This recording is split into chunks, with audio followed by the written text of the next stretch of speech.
त्यात मोठी बहीण आहे.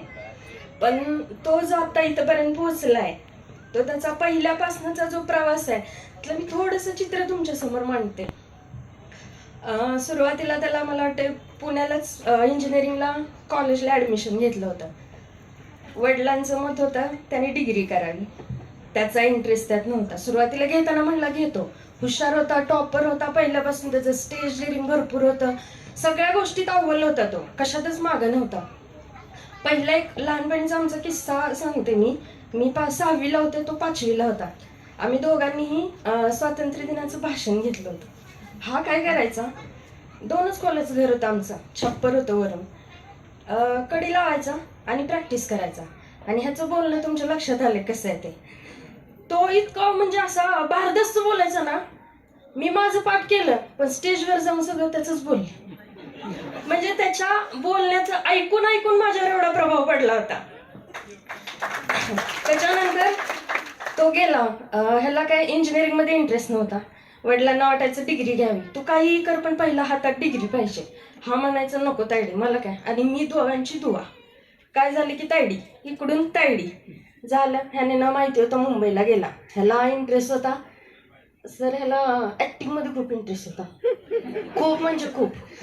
त्याला त्याने इव्हेंट मॅनेजमेंटला ऍडमिशन घेतलं, तेही माहिती नव्हतं. असाच राहायचा कुठेही, हे करायचं ते झालं. ह्यानं कलाक्षेत्रात गेला. ह्याला पोर्टफोलिओ काढायचं होतं, ह्याच्याकडे पैसे नव्हते. घरात फोन केला तर ओरडा बसणार. ह्याने मला फोन केला, मी जयसिंगपूरला कॉलेजला होते. म्हटलं मला पोर्टफोलिओ काढायचे, मला 7,000 पाहिजेत. आता मी देऊ कुठून? 2-4 जणांकडे मागितले, कुणी काय मला दिले नाहीत. पण एक क्लासमेट होता, तो क्लासमेट असा होता त्याचं माझं कधीच जमायचं नाही. खूप मला इरिटेट, माझा वायवा पार्टनर पण तोच असायचा, पण मला इतकं इरिटेट व्हायचं. पण शेवटी तोच माझ्या मदतीला आला बरं का, मी आत्ता पण सांगते. आणि त्याने मला दिले 7,000, मी याला पाठवले. आमची एक्झाम झाली, मी घरी गेले आणि त्याचा फोन आला, माझे पैसे पाठव. आता काय करायचं, घरात तर माहिती नाही, पैसे कसे द्यायचे. मग मी वडिलांना, मी त्यांना तात्या म्हणतो, त्यांना मी विश्वासात घेतलं. म्हटलं त्याने असं असं केलंय, त्याला करू द्या, त्याचा इंटरेस्ट आहे तर करू द्या. फक्त 7,000 मी एक जणाकडनं घेऊन त्याला दिलते, तेवढे त्याचे पाठवून द्या. ते पाठवले. त्याच्यानंतर त्याने मला असंच एकदा सांगत होता, म्हटलं कसा राहतोय काय. अक्षरशः डोळ्यात पाणी एवढ्या बेकार कंडिशन मधनं तो म्हणजे गेलाय. त्यांना ना राहत होता, एकतर राहताना पण तो त्याचा एक मित्र होता, कोणतरी मेंढपाळाचा मुलगा.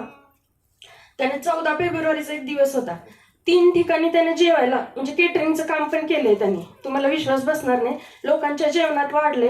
मला म्हटला ज्यांची लायकी नाही ना माझ्यासमोर, त्यांना सुद्धा मला जेवायला वाढायला लागते. 3 लग्नात त्या दिवशी तो जेवला आणि सकाळपासून संध्याकाळपर्यंत काम केलं, आणि 3 लग्नात जेवण करून हा दिवसभर उपाशीच होता. ह्याच्या खिशात 5 का 10 रुपये होते. ह्याने संध्याकाळी घरी जाताना त्याचे खारे शेंगदाणे घेतले आणि तो खात खात चाललेला. आणि केटरिंगच्या तिथं कुणीतरी यांना गुलाबाची फुलं दिलेली, त्याने तो खिशात अडकवलेला. दिसायला पहिल्यापासून स्मार्ट, आणि असंच चालला होता. आणि त्या दिवशी 14 फेब्रुवारी व्हॅलेंटाईन डे म्हणून पोलिस फिरत होती. ह्याला अडवला. रिक्षाने जायचं तर पैसे नव्हते. ह्याला अडवला आणि कुठं फिरतो हिरो. हा म्हटलं, म्हणजे ह्याने मला हे सांगितलेलं आहे, हा कुणाशी सगळ्या गोष्टी शेअर करत नाही बरं का, फक्त माझ्याशी करत होता, करतो म्हणजे अजून पण. आणि पोलिसांनी अडवलं आणि कुठं फिरतोय. तो म्हटलं काय नाही सर, रूमवर चाललो होतो, केटरिंगचं काम झालंय आता, आणि खिशाला गुलाबाचं फुलं आहे आणि केटरिंगच्या कामाला गेलतास काय म्हणला. दिसायला तर एवढा असं आहे तसं आहे. पोलिसांच्या काट्या तुम्हाला माहिती आहे, त्या काट्या त्याने मला वाटतंय 21 काट्या त्याच्या पायावर त्या पोलिसांनी मारल्या. सकाळपासून तो उपाशी, पायात चालायचं त्राण नाही, आणि त्याच्यामध्ये त्या पोलिसांच्या काट्याचे 21 वन त्याच्या पायावर. त्याला चालता येईना. तो म्हणला रिक्वेस्ट करतो सर. त्याने त्याच्या मालकाला फोन केला त्या पोलिसांनी की खरंच बाबा हा तुमच्यात कामाला आहे का, असं तसं. हे कन्फर्मेशन केल्यावर हा म्हणलं सर 1-2 किलोमीटरवर माझी रूम आहे, आता मला तुम्ही सोडा, मला काही चालणं होत नाही. त्या दिवशी हा गेला रूमवर. तर ह्याचा रूम पार्टनर होता, त्याने काहीतरी खाऊन उरलेलं डस्टबिन मध्ये टाकलं होतं. भूक लागलेली ह्याला गेल्या गेल्या वास आला. ह्याची ती एक शक्ती इतकी अफलातून आहे ना, लहानपणी घरात काही खाऊ आणू द्या, सगळ्यात पहिला हा संपवायचा. आणि आपण लपवून ठेवलं ना हा खातोय म्हणून, तरी ह्याला आलेला वास यायचा आणि हा शोधून खाऊन टाकायचा. आणि तो गेला, त्याला वास आला. त्यानं काय केलं, त्या डस्टबिन मध्ये जाऊन बघितलं, ते अर्ध राहिलेलं टाकलेलं होतं, ते त्यानं खाल्लं आणि त्याच्यावर झोपला. आणि त्यांच्या कचरा टाकायचा नंबर दोघांकडे आलटून पालटून असायचा. दुसऱ्या दिवशी त्या मुलाचा नंबर होता, पण आपण ते टाकून दिलेलं, आपण खाल्लंय हे त्याला कळू नये म्हणून तो उठायच्या अगोदर त्याने तो कचरा फेकून दिला. एका ठिकाणी रूमवर राहत होता, शेजारी राहत होते, लोकांनी खराब झालेलं अन्न टाकून द्यायची हा वाट बघायचा की ते कधी खराब झालेलं अन्न टाकून देत आहेत आणि मी ते कधी खातोय. इतक्या बेकार कंडिशन मधून तो आज वर आलाय, त्याच्यामुळे तो एवढा ग्राउंड तो अर्थ आहे आणि अर्थ तो डाऊन आहे. आणि तो लोकांची इतकी म्हणजे जाणतो त्या लोकांना. एक आजी होती, ती आजी रस्त्यावर बसत होती, हा जाता येता रोज तिला खाऊ द्यायचा. ती अक्षरशः किती जरी उशीर झाला ना तर ती आजी त्याची वाट बघत बसायची की हा येईल आणि मला खायला दे. ह्यानं स्वतः उपाशी राहून लोकांची पोटं भरले. ह्याच्यासमोर कोणी जरी आला आणि मला मदत पाहिजे किंवा जरा युवळला किंवा काय झालं तर हा लगेच मदत करतो.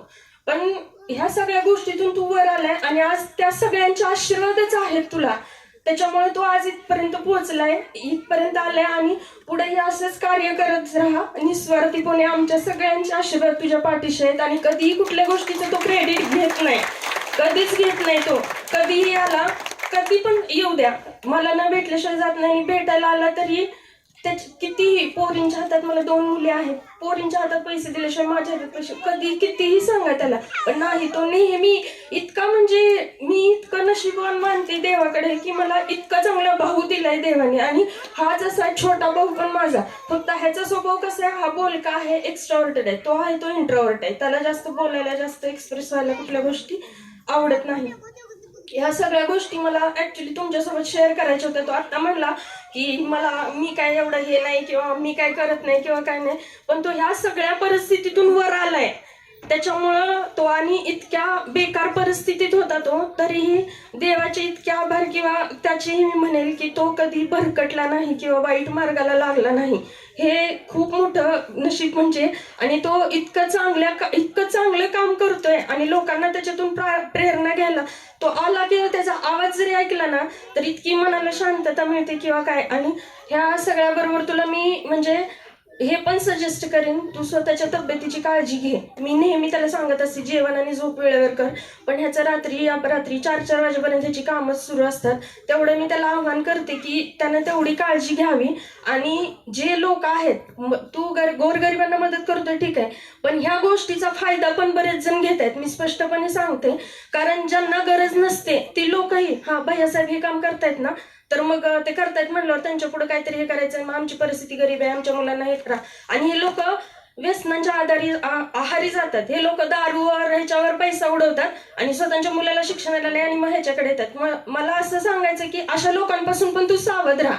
मनापासून कळकळीची विनंती आहे तुला. खरंच ज्यांना गरज आहे त्यांना तू मदत कर, खरंच कर. पण ज्यांना गरज नाही किंवा ज्यांना गरज नाहीये पण ते त्याचा फायदा करून घेत आहेत, त्यांच्यापासून सावध राहा. आजचं जग खूप वाईट आहे. एवढं बोलते आणि थँक्यू.